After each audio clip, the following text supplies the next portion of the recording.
Ravi colours இன்றைய trending பெண்களுக்கான exclusive கலெக்ஷனுடன் kurtis, palazzo pant, Patiala pant, துப்பட்டாக்கள், ஷேப்வேர்கள், நைட்டிகள், பிராண்டட் உள்ளாடைகளும் கிடைக்கும். ரவி கலர்ஸ், நேரு வீதி, ராஜா தியேட்டர் சிக்னல் அருகில், புதுச்சேரி. மஞ்சள் நீர், நிச்சயதார்த்தம், சீமந்தம், பிறந்த நாள், காதணி விழா போன்ற உங்கள் வீட்டு சுப நிகழ்ச்சிகளை நெருங்கிய உறவினர்களுடன் குறைந்த வாடகையில் சிறப்பாக நடத்திக் கொள்ள வாடகை வெறும் ரூபாய் 59,000 மட்டுமே. இடம் வேல் சொக்கநாதன் திருமண நிலையம், வள்ளலார் சாலை, காமராஜ் நகர், புதுச்சேரி. தொடர்புக்கு 99406669 மற்றும் 9843048585.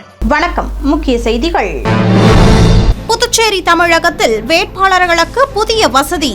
ஆன்லைனில் மனு தாக்கல் செய்ய தேர்தல் கமிஷன் ஏற்பாடு. காங்கிரஸ் திராவிட முன்னேற்ற கழகம் தொகுதி பங்கீட்டில் தொடர் இழுபறி. தேர்தல் தேதி நெருங்குவதால் தொண்டர்கள் கலக்கம். தேர்தல் பிரச்சாரத்திற்காக பிரதமர் மோடி மீண்டும் புதுவை வருகை.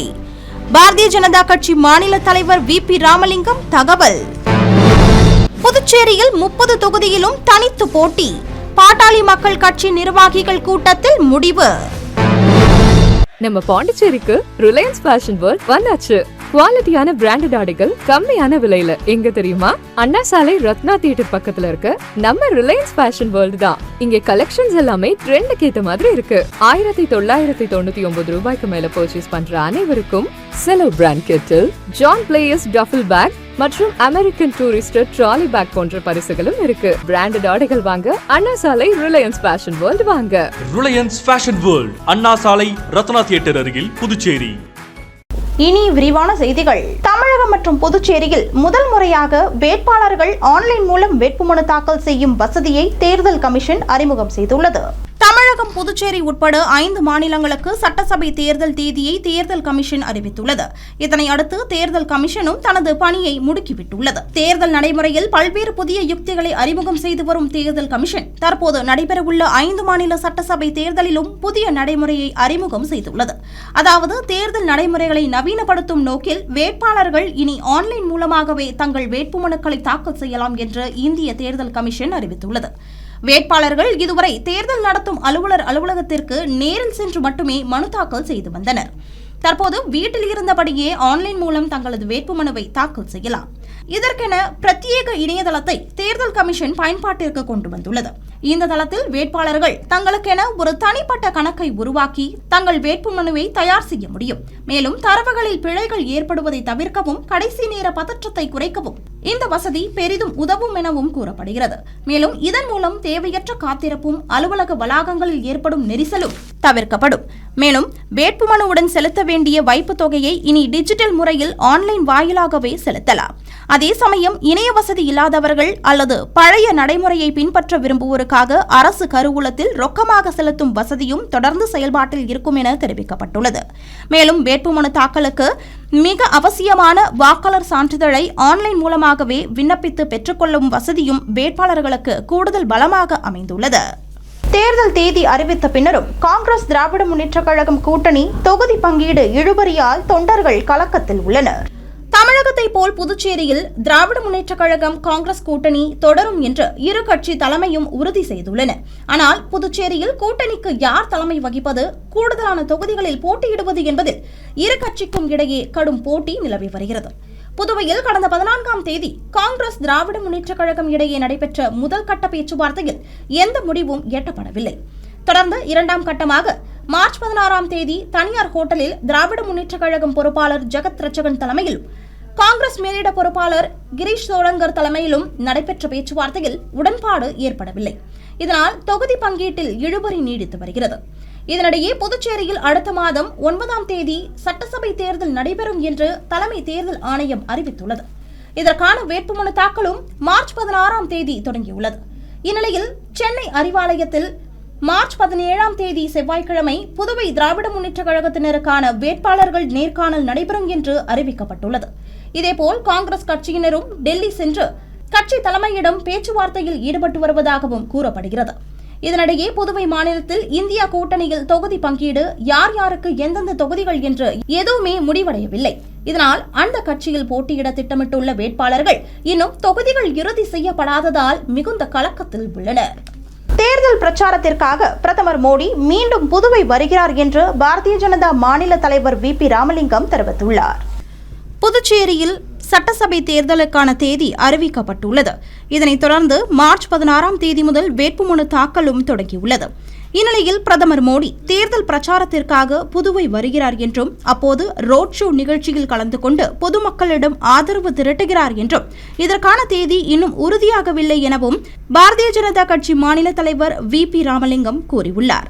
இதேபோல் மத்திய உள்துறை அமைச்சர் அமித் ஷா, பாரதிய ஜனதா தேசிய தலைவர் நிதின் நபின் போன்ற முக்கிய தலைவர்களும் புதுவைக்கு வருகை தர உள்ளனர் என்றும் தெரிவித்துள்ள அவர், புதுச்சேரியில் தேசிய ஜனநாயக கூட்டணி கட்சியின் பொதுக்கூட்டம் நடைபெற உள்ளதாகவும் தெரிவித்துள்ளார். மேலும் கூட்டணி கட்சிகளுக்கு ஒதுக்கப்படும் இடங்கள் போக மீதி உள்ள இடங்களில் பாரதிய ஜனதா கட்சி போட்டியிடும் எனவும், கூட்டணியில் லட்சிய ஜனநாயக கட்சி இருக்கிறதா என்பதை கட்சி தலைமை முடிவு செய்யும் எனவும் அவர் தெரிவித்துள்ளார். புதுச்சேரிக்கு கடந்த மார்ச் 1ஆம் தேதி அரசுமுறை பயணமாக பிரதமர் மோடி வருகை தந்தார். அப்போது லாஸ்பேட்டை ஹெலிபேட் மைதானத்தில் நடைபெற்ற அரசு விழாவில் சுமார் 2700 கோடி ரூபாய் மதிப்பிலான பல்வேறு நலத்திட்டங்களை தொடங்கி வைத்தார். தற்போது 2வது முறையாக புதுச்சேரிக்கு வருகை தரவுள்ளது குறிப்பிடத்தக்கது. புதுச்சேரியில் 30 தொகுதிகளில் தனித்து போட்டியிட பாட்டாளி மக்கள் கட்சி முடிவு செய்துள்ளது. நடைபெறவுள்ள 2026ஆம் ஆண்டு சட்டமன்ற பொதுத் தேர்தலில் புதுச்சேரியில் உள்ள 30 தொகுதிகளிலும் தனித்து போட்டியிடும் முடிவை பாட்டாளி மக்கள் கட்சி அன்புமணி அணி முடிவு செய்துள்ளது. புதுச்சேரி வழுதாவூர் சாலையில் உள்ள வன்னியர் சங்க அலுவலகத்தில் நடைபெற்ற ஆலோசனைக் கூட்டத்தில் பாட்டாளி மக்கள் கட்சி மாவட்ட செயலாளர் வடிவேலு, மதியழகன், கோபி என்கிற கோபாலகிருஷ்ணன் உள்ளிட்ட நிர்வாகிகள் கலந்து கொண்டு ஆலோசனை மேற்கொண்டனர். தமிழகத்தில் தேசிய ஜனநாயக கூட்டணி கட்சியுடன் பாட்டாளி மக்கள் கட்சி இணைந்து போட்டியிட்டாலும் புதுச்சேரியில் உள்ள கூட்டணி கட்சி தலைவர்கள் தங்களை மதிக்கவில்லை என்றும், கூட்டணி கட்சி தலைவர் ரங்கசாமியை கட்சி நிர்வாகிகளுடன் சேர்ந்து சந்தித்து புதுச்சேரி பாட்டாளி மக்கள் கட்சிக்கு 5 இடங்கள் ஒதுக்க வேண்டும் என கேட்டுக்கொண்டோம். ஆனால் கூட்டணி குறித்து அவர் எந்த முடிவும் பேசாமல் தங்களை புறக்கணித்து வந்தார் என்றும், அதேபோன்று புதுவை பாரதிய ஜனதா கட்சி தலைவர் ராமலிங்கத்தை சந்தித்து பேசிய போதும் அவரும் எந்த பதிலும் தெரிவிக்கவில்லை என்றும் கூறப்பட்டுள்ளது. மேலும் கடந்த பொது தேர்தலிலும் பாட்டாளி மக்கள் கட்சி ஆதரவோடு NR காங்கிரஸ் வெற்றி பெற்ற நிலையில் தற்போது தேர்தல் தேதி அறிவிக்கப்பட்டுள்ள நிலையில் கூட்டணி குறித்து தலைமை எந்த முடிவும் தெரிவிக்கவில்லை எனவும், இது புதுச்சேரி பாட்டாளி மக்கள் கட்சியினர் இடையே மிகுந்த வருத்தத்தை ஏற்படுத்தியுள்ளதால் வருகிற சட்டமன்ற பொது தேர்தலில் 30 தொகுதியிலும் தனித்து போட்டியிட முடிவு செய்து தீர்மானம் நிறைவேற்றியுள்ளதாக நிர்வாகிகள் தெரிவித்துள்ளனர். NDA கூட்டணியில் மாண்புமிகு முதலமைச்சர் அவர்களையும் பாரதிய ஜனதா கட்சி தலைவர் ராமலிங்கம் அவர்களையும் 1 மாத காலமாக கூட்டணி சம்பந்தமாகவும் தொகுதி பங்கீடு சம்பந்தமாகவும் பலமுறை சந்தித்து பேசினோம். அதற்கு எந்த பதிலும் அவர்கள் இன்று வரை தொகுதி பங்கீடு சம்பந்தமாக கூட்டணி சம்பந்தமாக எந்த பதிலும் கொடுக்கவில்லை. ஆகையால் புதுச்சேரி மாநில நிர்வாக குழு இன்று ஒன்று கூடி புதுச்சேரி மாநிலத்தில் பாட்டாளி மக்கள் கட்சி தனித்து போட்டியிடுவது என்று முடிவு செய்யப்பட்டது. இந்த முடிவு செய்யப்பட்ட தீர்மானத்தை பாட்டாளி மக்கள் கட்சியினுடைய தலைவர் அன்புமணி ராமதாஸ் அவர்களுக்கு அனுப்பி வைப்பது என்று ஒருமனதாக முடிவு செய்யப்பட்டது. நன்றி, வணக்கம். புதுச்சேரி சட்டமன்ற தொகுதிகளில் உள்ள மூத்த வாக்காளர்கள் மற்றும் மாற்றுத்திறனாளி வாக்காளர்களை அவர்களது இல்லத்திலேயே அதிகாரிகள் அணுகி தபால் வாக்களிக்க வசதி ஏற்படுத்தப்படும் என மாவட்ட தேர்தல் அதிகாரி தெரிவித்துள்ளார். இந்திய தேர்தல் ஆணையம் மார்ச் 15ஆம் தேதி அன்று மாலை புதுச்சேரி மாநில சட்டப்பேரவைக்கான பொதுத் தேர்தல் அட்டவணையை வெளியிட்டுள்ளது. அதன்படி ஏப்ரல் 9ஆம் தேதி அன்று புதுவை மாநிலத்தில் உள்ள 30 சட்டமன்ற தொகுதிகளுக்கும் வாக்குப்பதிவு நடைபெறும். இதனிடையே புதுவை மாவட்டத்தில் உள்ள 25 சட்டமன்ற தொகுதிகளிலும் தேர்தல் ஆணையத்தின் வழிகாட்டுதலின்படி 85 மற்றும் அதற்கும் மேற்பட்ட வயதுடைய மூத்த வாக்காளர்கள் மற்றும் மாற்றுத்திறனாளி வாக்காளர்கள் ஆகியோர்கள் சிரமமின்றி வாக்களிப்பதை உறுதி செய்யும் விதமாக ஒவ்வொரு தேர்தல் நடத்தும் அதிகாரியும் தங்களுடைய கட்டுப்பாட்டில் உள்ள சட்டமன்ற தொகுதியிலுள்ள அனைத்து மூத்த வாக்காளர்கள் மற்றும் மாற்றுத்திறனாளி வாக்காளர்களை அவர்களது இல்லத்திலேயே அந்தந்த வாக்குச்சாவடி நிலை அதிகாரிகள் மூலம் அணுகி தகுதி வாய்ந்த தபால் வாக்களிப்புக்கு ஒப்புதல் அளிக்கும் வாக்காளர்களுக்கு வீட்டில் இருந்தபடியே வாக்களிக்கும் வசதி ஏற்படுத்தப்படும் என்று கூறப்படுகிறது. இதுகுறித்து மாவட்ட தேர்தல் அதிகாரியும் ஆட்சியரும் ஆன குலோத்துங்கன் வெளியிட்டுள்ள செய்திக்குறிப்பில், தபால் மூலம் வாக்களிக்க விரும்பும் தகுதி வாய்ந்த வாக்காளர்கள் சம்பந்தப்பட்ட தொகுதியின் தேர்தல் நடத்தும் அதிகாரியிடம் தேர்தல் நடத்தை விதிகளின்படி அனைத்து விவரங்களுடன் விண்ணப்பிக்க வேண்டும் என்றும் அவ்வாறு பெறப்படும் விண்ணப்பங்கள் சம்பந்தப்பட்ட தேர்தல் நடத்தும் அதிகாரியிடம் தேர்தல் அறிவிப்பு அரசிதழில் வெளியிடப்பட்ட நாளில் இருந்து 5 நாட்களுக்குள் பெறப்பட வேண்டும் என்றும் கூறப்பட்டுள்ளது. மேலும் வாக்காளர் மாற்றுத்திறனாளியாக இருப்பின் மாற்றுத்திறனாளிகளுக்கான சட்டங்களின்படி தகுந்த அதிகாரியால் அளிக்கப்பட வேண்டிய சான்றிதழின் நகலுடன் விண்ணப்பிக்க வேண்டும் என்று தெரிவிக்கப்பட்டுள்ளது. மேலும் தேர்தல் நடத்தும் அதிகாரியால் அளிக்கப்பட்ட விண்ணப்பங்களின் அடிப்படையில் ஒவ்வொரு மாற்றுத்திறனாளி வாக்காளர் மற்றும் மூத்த வாக்காளர், கொரோனா தொற்று பாதித்த வாக்காளர் உள்ளிட்ட வாக்காளர்களின் வீடுகளுக்கு சென்று படிவம் கொடுத்து ஒப்புகை பெற வேண்டும். தொடர்ந்து வாக்காளர் வீட்டில் இல்லாத பட்சத்தில் வாக்குச்சாவடி நிலை அதிகாரி தனது தொடர்பு விவரங்களை வீட்டில் அளித்துவிட்டு தேர்தல் தேதி அறிவிக்கப்பட்ட 5வது நாளுக்குள் மீண்டும் ஒருமுறை சென்று பூர்த்தி செய்யப்பட்ட படிவத்தை பெற்றுக் கொள்ள வேண்டும். மேலும் மூத்த வாக்காளர் மற்றும் மாற்றுத்திறனாளி வாக்காளர் தபால் வாக்கு செலுத்துவது அவரது சொந்த விருப்பம் ஆகும் என்பதால் அவர்களை தபால் வாக்கு செலுத்த கட்டாயப்படுத்தக்கூடாது என்றும் தபால் வாக்களிக்க விரும்பும் வாக்காளரிடம் இருந்து பூர்த்தி செய்யப்பட்ட படிவத்தை பெற்றுக்கொண்டு தேர்தல் நடத்தும் அதிகாரி அலுவலகத்தில் தேர்தல் அறிவிக்கப்பட்ட 5வது நாளுக்குள் சேர்க்க வேண்டும் என்றும் கூறப்பட்டுள்ளது. மேலும் 12Dயின் விநியோகம் மற்றும் பூர்த்தி செய்யப்பட்ட படிவங்கள் திரும்ப பெறுதல் ஆகிய பணிகள் அந்தந்த பிரிவு அதிகாரியின் தனிப்பட்ட மேற்பார்வையிலும் ஒட்டுமொத்த தொகுதியின் தேர்தல் நடத்தும் அதிகாரியின் மேற்பார்வையிலும் நடைபெறுதல் வேண்டும் என்றும் மாவட்ட தேர்தல் அதிகாரி விடுத்துள்ள செய்திக்குறிப்பில் கூறப்பட்டுள்ளது. இது தவிர தேர்தல் நேரத்தில் அத்தியாவசிய சேவை பணிகளில் ஈடுபடும் அனைத்து ஊழியர்கள், காவல்துறை அதிகாரிகள் மற்றும் தேர்தல் நாளில் வாக்குச்சாவடிகளில் பணியாற்றவுள்ள அதிகாரிகள், ஊழியர்கள் மற்றும் தேர்தல் நுண் பார்வையாளர்கள் அனைவரும் தவறாது தங்கள் வாக்குகளை செலுத்தும் வகையில் அந்தந்த தேர்தல் நடத்தும் அதிகாரிகள் வாயிலாக இந்திய தேர்தல் ஆணைய நடைமுறைகள் மற்றும் வழிகாட்டுதல்களை பின்பற்றி வசதிகள் செய்யப்பட்டுள்ளதாகவும் தெரிவிக்கப்பட்டுள்ளது. மேலும் புதுவை, மாஹே மற்றும் ஏனாம் பிராந்தியங்களில் தேர்தல் பணியில் ஈடுபடுத்தப்படும் தகுதி வாய்ந்த பிற மாநில மற்றும் மாவட்ட வாக்காளர்களும் மற்றும் பிற மாநிலங்களில் தேர்தல் பணியில் உள்ள புதுவை மாநில வாக்காளர்களும் தவறாது தங்களது வாக்குகளை செலுத்தும் விதமாக மாவட்ட தேர்தல் அதிகாரி அலுவலகம், பிற மாநில மற்றும் மாவட்ட தேர்தல் அதிகாரிகள் அலுவலகங்களுடன் தொடர்பு கொண்டு ஏற்பாடுகளை செய்து வருவதாகவும் மாவட்ட தேர்தல் அதிகாரி குலோத்துங்கன் விடுத்துள்ள செய்திக்குறிப்பில் கூறப்பட்டுள்ளது. புதுவையில் உள்ள 30 தொகுதிகளுக்கும் 17 இடங்களில் வேட்புமனு தாக்கல் மார்ச் 16ஆம் தேதி தொடங்கிய நிலையில் முதல் நாளில் யாரும் வேட்புமனு தாக்கல் செய்யவில்லை. புதுச்சேரி மாநில சட்டசபைக்கு ஏப்ரல் 9ஆம் தேதி வாக்குப்பதிவு நடைபெறுகிறது. இதனையடுத்து மார்ச் 16ஆம் தேதி தேர்தலுக்கான வேட்புமனு தாக்கல் தொடங்கியது. வேட்புமனுக்களை வருகிற 23ஆம் தேதி பிற்பகல் 3 மணி வரை தாக்கல் செய்யலாம் என அறிவிக்கப்பட்டுள்ளது. இதற்காக மாநிலம் முழுவதும் 17 அரசு அலுவலகங்களில் வேட்பு மனுக்களை தாக்கல் செய்ய ஏற்பாடு செய்யப்பட்டுள்ளது. அதன்படி மண்ணாடிப்பட்டு, திருபுவனை தொகுதிகளுக்கு வில்லியனூர் துணை ஆட்சியர் தெற்கு அலுவலகத்திலும், ஒசுடு மங்கலம் தொகுதிகளுக்கு நில அளவை பதிவேடுகள் துறை இயக்குநர் அலுவலகத்திலும், வில்லியனூர் உழவர்கரை தொகுதிகளுக்கு வில்லியனூர் வட்டார வளர்ச்சி அலுவலகத்திலும், கதிர்காமம், இந்திரா நகர் தொகுதிகளுக்கு தொழிலாளர் துறை துணை ஆணையர் அலுவலகத்திலும், தட்டாஞ்சாவடி, காமராஜர் நகர் தொகுதிகளுக்கு ஆதிதிராவிட நலத்துறை இயக்குநர் அலுவலகத்திலும், லாஸ்பேட்டை, காலாப்பட்டு தொகுதிகளுக்கு உழவர்கரை நகராட்சி ஆணையர் அலுவலகத்திலும், முத்தியால்பேட்டை, ராஜ்பவன் தொகுதிகளுக்கு புதுச்சேரி நகராட்சி ஆணையர் அலுவலகத்திலும் வேட்புமனு தாக்கல் செய்யலாம். இதேபோல் உப்பளம், உருளையன்பேட்டை தொகுதிகளுக்கு போக்குவரத்து துணை ஆணையர் அலுவலகத்திலும், நெல்லித்தோப்பு, முதலியார்பேட்டை தொகுதிகளுக்கு துணை ஆட்சியர் வடக்கு அலுவலகத்திலும், அரியாங்குப்பம், மணவெளி தொகுதிகளுக்கு அரியாங்குப்பம் வட்டார வளர்ச்சி அலுவலர் அலுவலகத்திலும், ஏம்பலம், பாகூர் தொகுதிகளுக்கு மீன்வளத்துறை இயக்குநர் அலுவலகத்திலும், நெட்டப்பாக்கம் தொகுதிகளுக்கு மகளிர் மற்றும் குழந்தைகள் மேம்பாட்டுத்துறை இயக்குநர் அலுவலகத்திலும் வேட்புமனு தாக்கல் செய்யலாம். இதேபோல் நெடுங்காடு, திருநள்ளாறு பகுதிகளுக்கு காரைக்கால் குடிமைப்பொருள் வழங்கல் துறை துணை இயக்குநர் அலுவலகத்திலும், காரைக்கால் வடக்கு மற்றும் தெற்கு தொகுதிகளுக்கு காரைக்கால் துணை ஆட்சியர் அலுவலகத்திலும், நிரவி, திருப்பட்டினம் உள்ளிட்ட தொகுதிகளுக்கு காரைக்கால் வட்டார வளர்ச்சி அலுவலர் அலுவலகத்திலும், மாஹே மற்றும் ஏனாம் தொகுதிகளுக்கு மண்டல நிர்வாகி அலுவலகத்திலும் வேட்புமனுக்களை தாக்கல் செய்ய ஏற்பாடு செய்யப்பட்டுள்ளது. இந்நிலையில் முதல் நாளான மார்ச் 16ஆம் தேதி ஒருவரும் வேட்புமனு தாக்கல் செய்யவில்லை. சிலர் தேர்தலில் போட்டியிடுவதற்கான விண்ணப்ப படிவங்களை மட்டுமே வாங்கி சென்றனர். மேலும் இந்த அலுவலகங்கள் முன்பு 200 மீட்டர் 100 மீட்டர் தூரம் கணக்கிடப்பட்டு குறியீடு செய்யப்பட்டுள்ளது. மேலும் இங்கு துப்பாக்கி ஏந்திய துணை ராணுவ வீரர்களும் காவல்துறையினரும் பாதுகாப்பு பணியில் ஈடுபடுத்தப்பட்டுள்ளனர். தொடர்ந்து 24ஆம் தேதி வேட்புமனுக்கள் மீது பரிசீலனை நடைபெறுகிறது. அதனை அடுத்து 26ஆம் தேதி வரை மனுக்களை வாபஸ் பெறலாம். அன்றே இறுதி வேட்பாளர் பட்டியல் வெளியிடப்பட்டு அடுத்த மாதம், அதாவது ஏப்ரல் 9ஆம் தேதி வாக்குப்பதிவு நடைபெறவுள்ளது. இந்நிலையில் தொகுதி பங்கீட்டை விரைவாக முடித்து யார் யாருக்கு எந்தெந்த தொகுதிகள் என முடிவு செய்து விரைவில் வேட்பாளர்களை அறிவிக்க வேண்டிய கட்டாயத்தில் அரசியல் கட்சிகள் உள்ளன. இது புதுவை அரசியலில் பெரும் பரபரப்பை ஏற்படுத்தியுள்ளது. 100% ஓட்டுப்பதிவு விழிப்புணர்வு பிரச்சார வாகனத்தை மாவட்ட தேர்தல் அதிகாரியும் ஆட்சியருமான குலோத்துங்கன் கொடியசைத்து துவக்கி வைத்தார். புதுச்சேரி சட்டசபைக்கான தேர்தல் வருகிற 4ஆம் தேதி நடைபெறவுள்ளது. இதனையொட்டி 100% ஓட்டுப்பதிவை வலியுறுத்தி மாவட்ட தேர்தல் துறை சார்பில் விழிப்புணர்வு பிரச்சாரம் மேற்கொள்ளப்பட உள்ளது.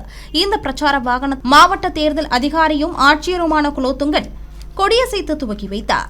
இந்த வாகனத்தில் 100% ஓட்டுப்பதிவு, வாக்களிப்பதின் அவசியம், இளம் வேட்பாளர்கள் தவறாமல் தங்களது ஓட்டுகளை பதிவு செய்தல் உள்ளிட்ட விழிப்புணர்வு வாசகங்கள் அடங்கிய பதாகைகளுடன் ஒலிபெருக்கி மூலமாகவும் பொதுமக்கள் அதிகம் கூடும் இடங்களில் விழிப்புணர்வு ஏற்படுத்திடும் நோக்கிலும் சுமார் 10 நாட்கள் புதுச்சேரியின் பல்வேறு பகுதிகளில் இந்த வாகனம் பயணிக்க உள்ளது என்பது குறிப்பிடத்தக்கது. தேர்தல் நெருங்கி வரும் சூழலில் திராவிட முன்னேற்றக் கழகம் காங்கிரஸ் கூட்டணி தொகுதி பங்கீடு ஒரு முடிவை எட்டாத நிலையில் விரைவில் தலைமை முடிவு கூறும் என்றும் தனது ஆசை 30 தொகுதிகளும் தான் என்றும் திராவிட முன்னேற்றக் கழக பொறுப்பாளர் ஜெகத் ரட்சகன் தெரிவித்துள்ளார். தொகுதி பங்கீடு குறித்த பேச்சுவார்த்தைக்கு பின்னர் செய்தியாளர்களை சந்தித்து பேசிய திராவிட முன்னேற்றக் கழக பொறுப்பாளர் ஜெகத் ரட்சகன், இதுவரை தொகுதி பங்கீடு குறித்து முடிவு எட்டப்படவில்லை என்றும் விரைவில் தலைமை நிர்வாகிகளிடம் கலந்து ஆலோசித்த பின்னர் கூட்டணி கட்சிகளுக்கான தொகுதி பங்கீடு குறித்து தலைமையே அறிவிக்கும் என்றும் தெரிவித்தார். பின்னர் காங்கிரசார் 21 தொகுதிகள் கேட்கிறார்களா என செய்தியாளர்கள் எழுப்பிய கேள்விக்கு பதிலளித்த அவர், அது உண்மை இல்லை என்றும் வேண்டுமானால் அது அவர்களது ஆசையாக இருக்கலாம், அப்படியென்றால் தன்னுடைய ஆசை 30 தொகுதிகள் என்று அவர் கூறினார். மேலும் தற்போது தேர்தல் தேதி அறிவிக்கப்பட்டு வேட்புமனு தாக்கலும் நடைபெற்று வரும் நிலையில் இன்னும் குறுகிய காலம் மட்டுமே உள்ளதே என்று செய்தியாளர்கள் கேட்ட கேள்விக்கு, வேட்புமனு பரிசீலனைக்கான கடைசி நாளில் கூட தொகுதி பங்கீடு முடிவு செய்யப்பட்டுள்ள சம்பவங்களும் நடைபெற்றுள்ளதாகவும், ஆகையால் விரைந்து தங்களுக்குள்ளான பேச்சுவார்த்தை நடைபெற்று விரைவில் தொகுதி பங்கீடு முடிவு குறித்து அறிவிக்கப்படும் என்று அவர் கூறினார். இந்த நிகழ்வின் போது எதிர்க்கட்சித் தலைவர் சிவா, சட்டமன்ற உறுப்பினர் அனிபால் கென்னடி உள்ளிட்ட கட்சி நிர்வாகிகள் உடனிருந்தனர். இல்ல அது மாதிரி அவங்க 20 தொகுதி கேட்கவே இல்லை. அவரே என்ன சொல்றாரு, 21/9 நாங்க கேட்டோம், அவங்க 15 சொல்லிருக்காங்கன்னு சொல்லிட்டு அவர் இடிச்சு சொல்றாரு. அவர் சொன்ன தப்பு அவரு இல்ல, அவங்க ஆசை சொல்லியிருப்பாங்க. நாங்க 30 சீட்டு நிக்கணும்னு சொல்லியிருக்கோம். நாங்க அது இல்ல, இன்னும் அதெல்லாம் முடிவு. புதுச்சேரியில் இலாக்கா ஒதுக்கப்படாமல் பதவிக்காலம் முடிந்து அமைச்சர் ஜான்குமாரின் அலுவலகம் தேர்தல் விதிமுறை காரணமாக பூட்டி சீல் வைக்கப்பட்டது. புதுச்சேரி சட்டசபை தேர்தல் அறிவிப்பு மார்ச் 15ஆம் தேதி வெளியானதை தொடர்ந்து தேர்தல் விதிமுறைகள் உடனடியாக அமலுக்கு வந்தன. அதனைத் தொடர்ந்து மனு தாக்கல் மார்ச் 16ஆம் தேதி முதல் துவங்கியது. இந்நிலையில் தேர்தல் விதிமுறை காரணமாக புதுச்சேரி, காரைக்கால், மாஹே, ஏனாமில் உள்ள சட்டமன்ற உறுப்பினர்களின் அரசு அலுவலகங்கள் உடனடியாக காலி செய்யப்பட்டு பூட்டி சீல் வைக்கப்பட்டது. இந்நிலையில் பாரதிய ஜனதா கட்சி அமைச்சர் சாய் சரவணகுமார் பதவி பறிக்கப்பட்டு கடந்த ஆண்டு ஜூலை 14ஆம் தேதி அமைச்சராக ஜான்குமார் பதவியேற்றார். பதவியேற்று கடந்த 8 மாதங்கள் ஆகியும் முதலமைச்சர் ரங்கசாமி அவருக்கு இலாக்கா ஒதுக்காமல் அமைதியாக இருந்து வந்தார். இந்நிலையில் சட்டசபை தேர்தல் அறிவிப்புகள் வெளியானதை தொடர்ந்து அமைச்சர் ஜான்குமாரின் பதவிக்காலம் இலாக்கா இல்லாமல் மார்ச் 15ஆம் தேதி மாலையோடு முடிவடைந்தது. அதனையொட்டி மார்ச் 16ஆம் தேதி புதுச்சேரி 45 அடி சாலையில் உள்ள அவரின் அரசு அலுவலகம் காலி செய்யப்பட்டு பூட்டி சீல் வைக்கப்பட்டது.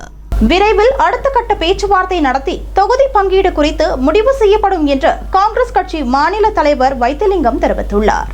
புதுச்சேரி சட்டசபைக்கான தேர்தல் தேதி அறிவிக்கப்பட்டுள்ள நிலையில் இதுவரையிலும் திராவிட முன்னேற்றக் கழகம் மற்றும் காங்கிரஸ் கூட்டணி கட்சிகள் இடையேயான தொகுதி பங்கீடு ஒரு முடிவை எட்டவில்லை. இந்நிலையில் திராவிட முன்னேற்றக் கழகம் மற்றும் காங்கிரஸ் கட்சி நிர்வாகிகள் உடனான ஆலோசனைக் கூட்டம் தனியார் ஹோட்டலில் நடைபெற்ற நிலையில் காங்கிரஸ் கட்சி மாநில தலைவர் வைத்திலிங்கம் செய்தியாளர்களை சந்தித்து பேசினார். அவரிடம் தொகுதி பங்கீடு முடிவானதா, நீங்கள் தான் தலைமையா என்று செய்தியாளர்கள் எழுப்பிய கேள்விக்கு அது மாதிரி பேச்சே இல்லை என்று திரும்ப திரும்ப அழுத்தமாக கூறினார். மேலும் அடுத்த பேச்சுவார்த்தை எப்போது என்ற கேள்விக்கு விரைவில் நடக்கும் என்று தெரிவித்த அவரிடம் நீங்கள் தேர்தலை சந்திப்பீர்களா மாட்டீர்களா என்ற கேள்வி எழுப்பப்பட்டது. அதற்கு பதிலளித்த அவர், பிஜேபியிடம் இதே கேள்வியை கேட்டீர்களா, ரங்கசாமி தொகுதி பங்கீடு குறித்த முடிவிற்கு ஒத்துக்கொண்டாரா என்று அவர் பதில் கேள்வி எழுப்பினார். மேலும் பாரதிய ஜனதா கட்சி, என்ஆர் காங்கிரஸ் கூட்டணி கட்சிகள் இடையேயும் இதுவரையிலும் தொகுதி பங்கீடு குறித்த பேச்சுவார்த்தை இழுபறியில்தான் உள்ளது என்றும் அவர் கூறினார். மேலும் திராவிட முன்னேற்றக் கழகம் காங்கிரஸ் கட்சி கூட்டணியாவது உறுதியா என்று கேட்கப்பட்ட கேள்விக்கு தங்கள் கூட்டணி பலமாகத்தான் உள்ளது என்றும் பதிலளித்தார். அப்போது இரு கட்சி இடையும் என்னதான் பிரச்சனை என்று செய்தியாளர்கள் எழுப்பிய கேள்விக்கு ஒரு பிரச்சனையும் இல்லை, நீங்கள் தான் பிரச்சனை என்றும் செய்தியாளர்களை பார்த்து கூறிவிட்டு நகைப்புடன் சென்றார். கூட்டணி பலமா இருக்கு சார். அப்ப என்னதான் பிரச்சனை சார் உங்களுக்குள்ள? ஒரு பிரச்சனை என்னதான் உங்களுக்குள்ள பிரச்சனை இல்லை இல்லையே? நீங்க தான் எங்களுக்கு பிரச்சனை. காமராஜர் நகர் தொகுதியில் உள்ள ஸ்ரீ முத்து விநாயகர், ஸ்ரீ சுப்பிரமணிய சுவாமி, ஸ்ரீ நாகமுத்து மாரியம்மன் கோவிலில் நடைபெற்ற சிறப்பு பூஜையில் கலந்து கொண்ட லட்சிய ஜனநாயக கட்சி தலைவர் ஜோஸ் சார்லஸ் மார்டின் அப்பகுதி நிர்வாகிகளிடம் மக்களின் குறைகளையும் கேட்டறிந்தார். காமராஜர் நகர் தொகுதிக்குட்பட்ட சாரம் ஸ்ரீ முத்து விநாயகர், ஸ்ரீ சுப்பிரமணிய சுவாமி, ஸ்ரீ நாகமுத்து தேவஸ்தானம் கோவிலில் நடைபெற்ற சிறப்பு பூஜையில் லட்சிய ஜனநாயக கட்சியின் தலைவர் ஜோஸ் சார்லஸ் மார்டின் கலந்து கொண்டு சுவாமி தரிசனம் செய்தார். அவருக்கு பாரம்பரிய முறையில் பரிவட்டம் கட்டி சுவாமியின் மாலை அணிவித்து கோவில் நிர்வாகம் சார்பில் சிறப்பாக கௌரவம் அளிக்கப்பட்டது. அதனைத் தொடர்ந்து அப்பகுதி குடியிருப்பு நலசங்க நிர்வாகிகளை சந்தித்து பேசிய லட்சிய ஜனநாயக கட்சி தலைவர் ஜோஸ் சார்லஸ் மார்டின் மக்களின் தேவைகள் மற்றும் பிரச்சினைகள் குறித்து கலந்துரையாடினார். மேலும் இந்த நிகழ்ச்சியில் சட்டமன்ற உறுப்பினர் ரிச்சர்ட் ஜான்குமார், பரப்புரை பொதுச் செயலாளர் தாடி பாலாஜி, பொதுச் செயலாளர்கள் சுரேஷ், துரைசாமி பாபு, பிரபாகரன், மாநில செயலாளர் ரவி, தொண்டரணி மாநில தலைவர் மதன் சுகுமார், ரவி, சாமிநாதன், கோபி, முருகானந்தம், அஜய், வரதராஜன், வினோத் உள்ளிட்டோரும் கலந்து கொண்டனர். தேர்தல் விதிமுறைகள் அமலுக்கு வந்ததால் புதுச்சேரி ரேஷன் கடைகளில் வழங்கப்படும் இலவச அரிசி பைகளில் பிரதமர் மோடி, முதலமைச்சர் ரங்கசாமி ஆகியோர் படங்களை பேப்பர் ஒட்டி மறைக்கும் பணி நடைபெற்றது. புதுச்சேரி அரசு சார்பில் மஞ்சள் மற்றும் சிவப்பு ரேஷன் அட்டைதாரர்களுக்கு தலா 10 மற்றும் 20 கிலோ அரிசி மூட்டைகள் மாநிலம் முழுவதும் உள்ள ரேஷன் கடைகளில் இலவசமாக கடந்த ஆண்டு முதல் வழங்கப்பட்டு வருகிறது. ஒவ்வொரு மாதமும் புதுச்சேரி தட்டாஞ்சாவடியில் உள்ள கான்ஃபெட் அலுவலகத்திற்கு லாரியில் வரும் 5000 டன் அரிசி மூட்டைகளை கான்ஃபெட் அலுவலக அதிகாரிகள் தரம் பரிசோதித்த பின்பு ரேஷன் கடைகளுக்கு அனுப்பப்பட்டு விநியோகிக்கப்பட்டு வருகிறது. இந்நிலையில் மார்ச் 15ஆம் தேதி முதல் புதுச்சேரியில் சட்டசபை தேர்தல் விதிமுறைகள் அமலுக்கு வந்ததால் 550 டன் இலவச அரிசி மூட்டைகளில் இருந்த பிரதமர் நரேந்திர மோடி, முதலமைச்சர் ரங்கசாமி ஆகியோர் படங்கள் மற்றும் இலவச அரிசி என்ற வாக்கியம் ஆகியவற்றை கலர் பேப்பர் ஒட்டி மறைக்கும் பணி கான்ஃபெட் நிறுவனத்தில் மேலாண் இயக்குநர் ஐயப்பன் தலைமையில் நடைபெற்றது.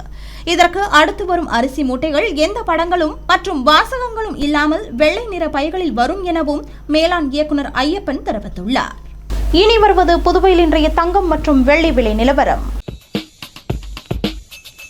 இன்றைய தங்கம் வெள்ளி விலை விவரம். புதுவையில் இன்றைய தங்கம் வெள்ளி விலை விவரம் வழங்குபவர்கள் முத்து கோல்ட் ஹவுஸ், பாண்டிச்சேரி. தங்கம் 1 கிராம் 14,540 ரூபாய். இன்றைய தங்கம் வெள்ளி விலை விவரம். வெள்ளி 10 கிராம் 2,770 ரூபாய். இத்துடன் ஏஎம்என் செய்திகள் நிறைவடைந்தன. வணக்கம். ஏஎம்என் டிவி செய்திகளை யூடியூபில் உடனுக்குடன் காண ஏஎம்என் டிவி பாண்டிச்சேரி சேனலை சப்ஸ்கிரைப் செய்யுங்கள். பெல் பட்டனை மறக்காமல் கிளிக் செய்யுங்கள்.